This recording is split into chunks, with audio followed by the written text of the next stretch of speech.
Dans la vidéo d'aujourd'hui, je vais te parler de Brian Johnson, un milliardaire américain qui a le projet fou d'inverser son vieillissement. Non, tu ne rêves pas, j'ai bien prononcé, on n'est pas dans de la science-fiction, il veut véritablement rajeunir. Et pour cela, il dépense des fortunes chaque mois, plusieurs millions de dollars, afin d'avoir un protocole totalement personnalisé de suppléments d'entraînement et une armada de médecins pour monitorer sa santé en permanence. Avant de commencer, je peux déjà te révéler le principal secret de Brian Johnson, mettre un pouce bleu sur chacune de mes vidéos, ce qui permet de rajeunir de plusieurs mois à chaque fois. Autre petite parenthèse, l'avocat a essayé de rajeunir mais il n'a pas réussi, je pense que là, il est vraiment sur la fin. Ne quitte pas la vidéo sans mettre un amen dans les commentaires. Bref, c'est parti pour la vidéo générique.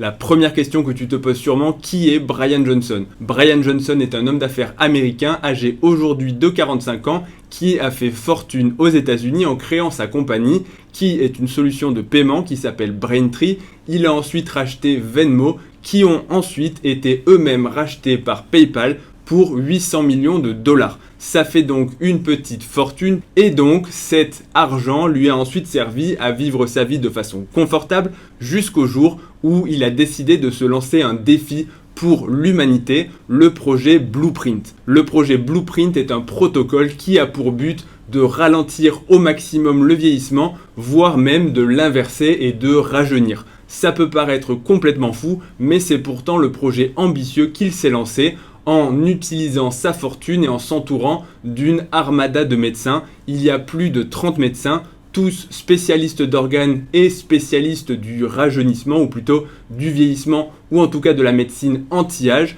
Et son protocole va avoir pour but de lui faire des programmes sur mesure pour chaque aspect de sa vie. Et quand je vous dis chaque aspect de sa vie, tout son protocole est détaillé sur son site internet. Cela va commencer par un entraînement, en passant par l'alimentation bien évidemment, mais aussi un protocole de suppléments. Il va nous révéler ensuite qu'il consomme plus de 110 pilules par jour, ce qui peut paraître complètement fou, mais ça ne s'arrête pas là. On peut voir dans diverses vidéos qu'il a chez lui carrément un véritable laboratoire médical et scientifique avec de la technologie de pointe, des machines sophistiquées, notamment un échographe, un appareil d'épreuve d'effort qui peut mesurer ce qu'on appelle la VO2 max, c'est-à-dire la capacité aérobie maximale, des lasers ou en tout cas on va dire des équipements pour la peau qui permettent de faire du laser et d'aider la peau à rajeunir, des appareils d'ophtalmologie, il avale également des pilules pour voir l'intérieur de son tube digestif. Bref, il y a tout ce qu'une personne peut avoir besoin pour analyser son état de santé, faire des analyses et établir un protocole basé sur la science pour le rajeunissement. Pourquoi est-ce que Brian Johnson fait ça? C'est la deuxième question que tu te poses sûrement. Est-ce que c'est un programme qu'il va te vendre? Eh bien non, la réponse c'est simplement, ou en tout cas c'est ce qu'il décrit de façon avouée, c'est simplement pour faire avancer l'humanité. Il veut servir de cobaye pour montrer qu'il est possible de ralentir, voire même de stopper le vieillissement et possiblement de rajeunir. Je sais que ça peut paraître quelque chose de délirant. Moi aussi, quand on m'a parlé de ce projet et de cette personne, je me suis dit encore un uluberlu qui va nous vendre un énième programme miracle. Mais en regardant véritablement son site internet et ses différentes vidéos, on peut voir que je suis peut-être un petit peu extrême, mais que cette personne est vraiment dédiée à sa cause. En effet, il vit 24 heures sur 24 sans aucun entre guillemets plaisir et sans jamais déroger à son protocole. Alors bien sûr, on ne voit pas sa vie avec des caméras 24 heures sur 24, c'est peut-être un coup marketing de génie puisque tout le monde parle de lui et les vidéos qui ont analysé son programme, son alimentation, ses suppléments ont été légion, mais c'est vrai que vous m'avez bien sûr demandé mon avis et vous avez été plusieurs à me partager ça pour avoir mon sentiment en tant que médecin, donc je suis bien sûr obligé de faire cette vidéo. Donc peut-être que c'est un coup marketing, mais en tout cas il a véritablement l'air d'être sincère dans sa démarche, puisque je vois mal une personne avoir un appartement comme cela, aussi bien rangé, suivre autant de protocoles d'entraînement, une hygiène de vie aussi rigoureuse, où finalement on a presque l'impression qu'il n'y a plus aucune notion de plaisir dans sa vie, sauf si bien sûr son plaisir passe par le fait de faire progresser l'humanité et, comme il le dit, servir de cobaye, mais il est vrai que on peut penser que véritablement il veut faire progresser la science. Maintenant, on va rentrer véritablement dans son protocole qui se base sur plusieurs piliers. Le premier pilier, c'est l'entraînement. Je ne vais pas forcément le détailler, mais il est disponible sur sa page internet. On peut voir qu'il se compose de 25 exercices tous les jours qu'il réalise pendant environ 1 heure. Il va alterner un petit peu, on va dire selon les jours, entre la haute intensité et les exercices de renforcement musculaire. Mais on peut voir que ce n'est pas du tout un programme de musculation classique. Et ça a déjà été commenté sur plusieurs chaînes de musculation, mais il faut bien comprendre qu'on n'est pas sur un programme pour l'hypertrophie, pour ressembler à un bodybuilder ou pour faire des performances. On est véritablement sur un programme pour la longévité, la prévention des blessures, le maintien des articulations, le maintien de l'intégrité cardiovasculaire, et tout ça en un minimum de temps. Pourquoi est-ce que je dis un minimum de temps? Parce que on pourrait penser que de s'entraîner plus pour avoir plus de performance, c'est quelque chose de bien. Et c'est vrai si vous êtes un sportif et que votre but c'est la performance, l'hypertrophie ou ce que vous voulez. Maintenant, Brian Johnson, je rappelle que son objectif n'est pas de faire des performances à la salle de sport, c'est de vivre le plus vieux possible, voire même de rajeunir. Ça veut dire que son objectif en tant que sportif, c'est simplement de faire virtuellement rajeunir ses cellules et de faire rallonger ses télomères, c'est-à-dire de faire allonger l'extrémité de ses chromosomes qui sont des marqueurs de vieillissement cellulaire. Je suis obligé de faire une petite parenthèse sur les télomères, c'est l'extrémité des chromosomes qui va s'user au fur et à mesure du vieillissement et en gros quand on n'a plus de télomères, quand les télomères sont complètement raccourcis, la cellule va mourir et ne pourra plus se diviser.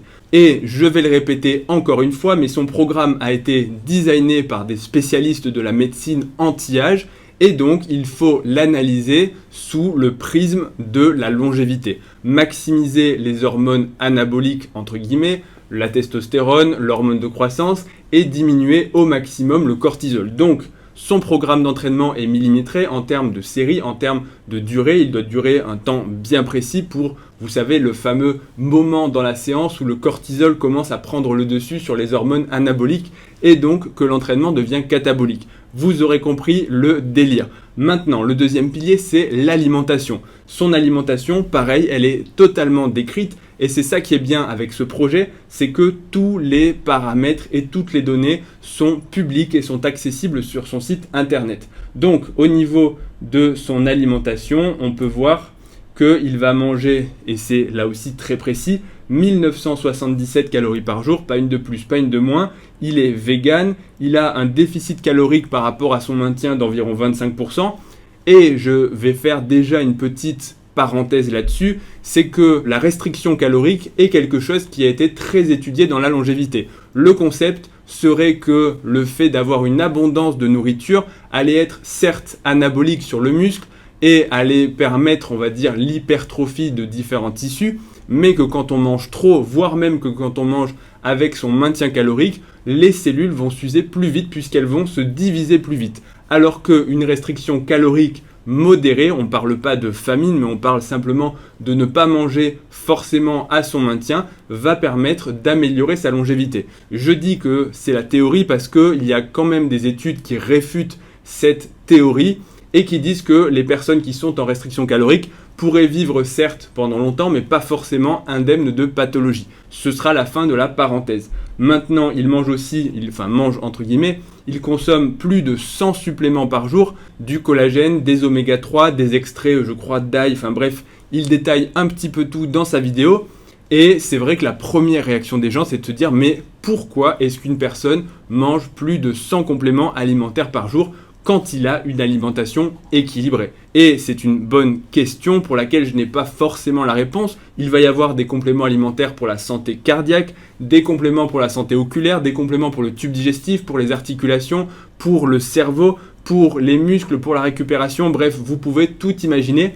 Et c'est vrai que quand on va sur un site de compléments alimentaires, virtuellement, si votre budget est illimité, on peut tout acheter. Je ne recommande pas forcément cette approche parce que déjà le budget n'est que rarement illimité, sauf quand on est un milliardaire.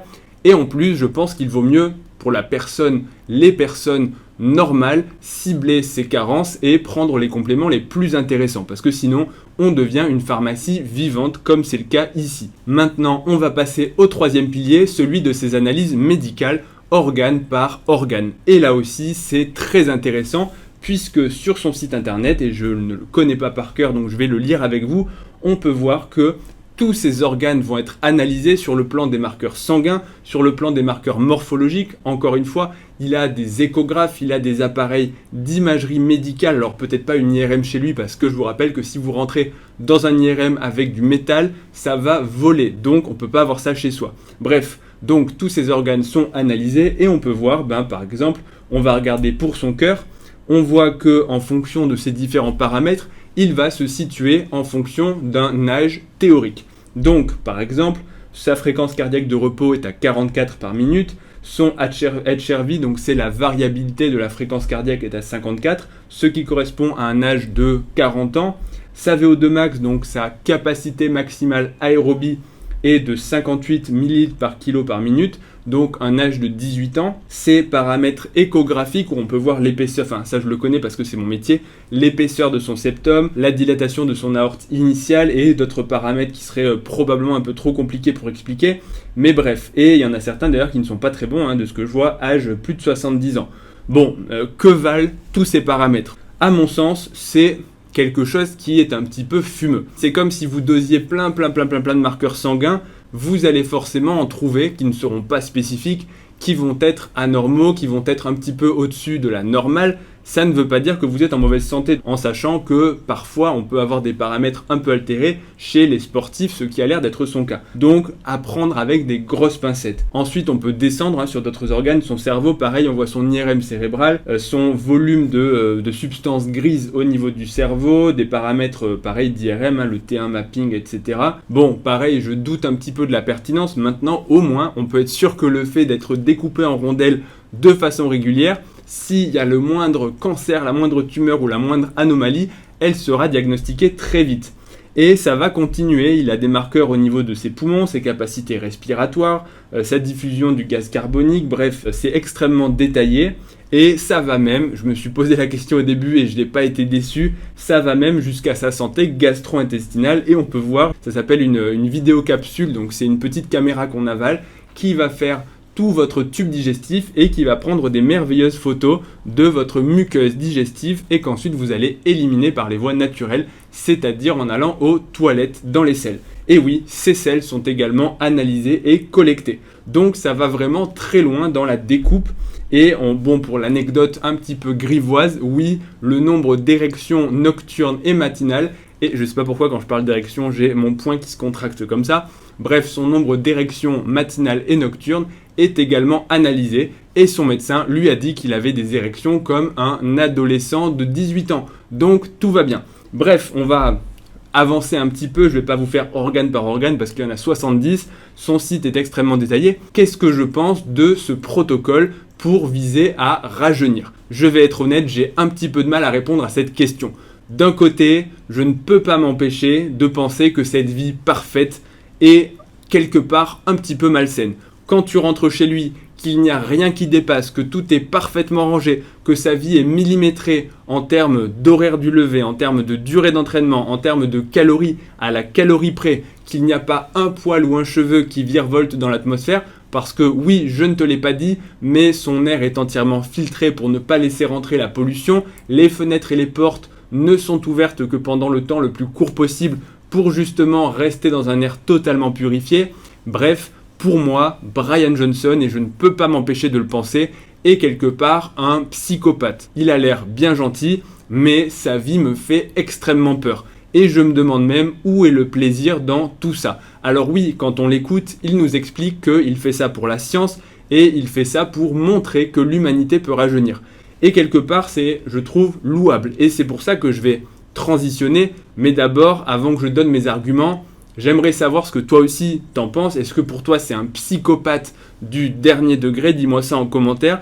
Ou est-ce que tu penses que ça peut vraiment avoir des intérêts? Maintenant, je vais te détailler ce que je trouve positif dans ce protocole et en me renseignant un petit peu plus, ce qui m'a pris quand même pas mal de temps entre le moment où vous m'avez partagé ce personnage et ses vidéos et le moment où j'ai fait ma vidéo. c'est que ça peut, je pense, faire véritablement avancer l'humanité. Comme il le dit, c'est vraiment un cobaye qui va nous montrer de façon gratuite son protocole, ses suppléments, sa routine d'entraînement, ses différents marqueurs pour nous montrer que l'on peut véritablement ralentir son vieillissement, voire même peut-être rajeunir. On va rediscuter de ça un tout petit peu plus tard, mais quelque part, je trouve que ça fait passer des messages qui sont quand même positifs, sans aller jusque à le côté psychopathe, hyper rigide, hyper organisé, mais ça montre qu'en prenant soin de sa santé, en étant attentif, conscient, en faisant du sport de façon régulière, de façon adaptée, en ayant une alimentation équilibrée, en prenant des suppléments si votre alimentation en manque, pas forcément de façon systématique et aussi routinière, mais en tout cas que certains suppléments peuvent avoir un intérêt sur la longévité, en faisant attention à ce que l'on fait, que ce soit par exemple d'éviter les polluants, le plastique qui va contenir des substances qui peuvent être toxiques, de ne pas fumer, d'éviter la pollution, bref, tout ça c'est quelque chose de positif. Et forcément, si on prend ces mesures une par une, ce sont toutes des mesures qui ont montré une amélioration sur la longévité. Si vous arrêtez le tabac, vous allez gagner des années de vie. Si vous faites du sport et que vous ne mangez pas n'importe quoi, que vous avez une alimentation équilibrée et de qualité, vous allez clairement éviter certaines maladies cardiovasculaires, cérébrales, digestives. Et donc, oui, vous pouvez vieillir en meilleure santé et je pense que vous en serez tous convaincus. Le problème, c'est que d'aller aussi loin, est-ce que ça a véritablement un intérêt ? Et je m'explique, c'est que déjà, la science ne se base que sur des populations. Effectivement, lui, il a une armada de médecins, de plus de 30 médecins qu'il analyse en permanence sur plein de paramètres. Donc oui, son protocole de supplémentation, son protocole d'entraînement est véritablement personnalisé. Il ne s'agit pas de recommandations génériques qu'on pourrait trouver sur Internet en disant voilà, les gens bénéficient de ce supplément, les gens doivent s'entraîner comme ça. Là, c'est vraiment adapté parce que très souvent, j'entends ça, des conseils qui marchent pour la population générale parce que telle ou telle étude a dit que ça marchait. Mais le problème, c'est que vous n'êtes pas une moyenne d'une population d'une étude. Vous êtes un individu unique qui avait des pathologies, une génétique particulière, un environnement particulier, une psychologie particulière et ce qui va marcher pour l'un ne marchera pas pour vous. Bien sûr, en termes statistiques, et c'est le but des études, si on prend 100, 1000, 10 000 personnes, sur la majorité, ça va marcher. Mais à l'échelon individuel, ce ne sera pas forcément le cas. L'autre problème, à mon sens, c'est que quand on mesure autant de paramètres et quand on prend autant de compléments pour la supplémentation, plus de 100 vitamines, minéraux, suppléments, etc., eh bien au final, qu'est-ce qu'on mesure ? C'est comme si dans une étude scientifique, on faisait varier tous les paramètres en permanence. Au final, qu'est-ce que c'est qui aura vraiment marché s'il vieillit moins vite, ou voire même s'il rajeunit ? On ne sait pas, est-ce que c'est son protocole d'entraînement? Est-ce que c'est son alimentation? Est-ce que c'est son sommeil? Est-ce que ce sont ses compléments? Et si oui, quels compléments? Est-ce qu'ils ont tous participé? Bref, il y a trop d'inconnus et c'est vrai qu'une seule personne, même si ça marche, c'est trop peu pour tirer un quelconque bénéfice. À part de dire que si véritablement il rajeunit, alors oui, l'être humain peut rajeunir. Un autre problème pour moi, et je ne peux pas m'empêcher d'y penser, c'est que malheureusement dans la vie, il y a une part d'aléatoire. Je pense que c'est une personne qui est très brillante, mais qui a un esprit vraiment cartésien, qui ne laisse pas la place à l'aléatoire dans sa vie. Et malheureusement, pour en voir tous les jours, en médecine, il y a une grosse part de chance. Même en faisant tout ce qu'il fait, il n'est pas à l'abri d'avoir un problème de santé par quelque chose que la médecine ne peut pas dépister. Et voire même, je dirais, la faute à pas de chance. Si demain, et je ne lui souhaite pas, mais si demain il a un grave problème de santé, par exemple, un infarctus, un AVC, ce qui peut arriver même chez des personnes chez qui tous les examens sont normaux parce qu'il y a quand même une part de chance, qu'est-ce qu'il va faire? Est-ce que ça va remettre en question tout son protocole? En vérité, pas forcément, puisque ça peut être simplement la faute à pas de chance. Ça ne veut pas dire que son protocole est mauvais. Et pour lui-même, en fait, si toute sa vie, il va se focaliser sur vivre le plus vieux possible et en meilleure santé possible, et que quelque chose dont il n'est pas responsable lui arrive, est-ce qu'il va se remettre en question et avoir l'impression de rater complètement sa vie? Parce que finalement, sa routine laisse assez peu de place au plaisir. Donc si un événement extérieur sur lequel il n'a aucun contrôle vient lui enlever tout ça, il n'aura ni atteint son objectif, ni véritablement vécu sa vie. Et ça, quelque part, je ne peux pas m'empêcher de penser que c'est quelque chose de triste. Et je conclurai là-dessus, c'est qu'il y a une grande part dans le vieillissement qui est psychologique, Et si vous enlevez pour faire le mieux possible sur des paramètres objectifs, mais si vous enlevez dans votre vie toute notion de plaisir et de sociabilité, entre guillemets, d'avoir une vie normale, vous risquez aussi de vous aliéner en quelque sorte. Et je pense, mais ça ne reste qu'une opinion, je pense que ça peut avoir des conséquences négatives sur le vieillissement. En gros, ne vous coupez pas d'une vie sociale et accordez-vous de temps en temps des petits plaisirs, même si pour la grande majorité des choses que vous faites, il vaut mieux essayer de les faire correctement. Voilà pour cette vidéo, on arrive à la fin, j'espère que ça vous aura plu. N'oubliez pas le pouce bleu qui va vous faire rajeunir. Abonnez-vous si ce n'est pas déjà fait. Retrouvez-moi sur Instagram ledoc.pm, sur TikTok également. Et je vous dis à bientôt pour la prochaine vidéo. Salut!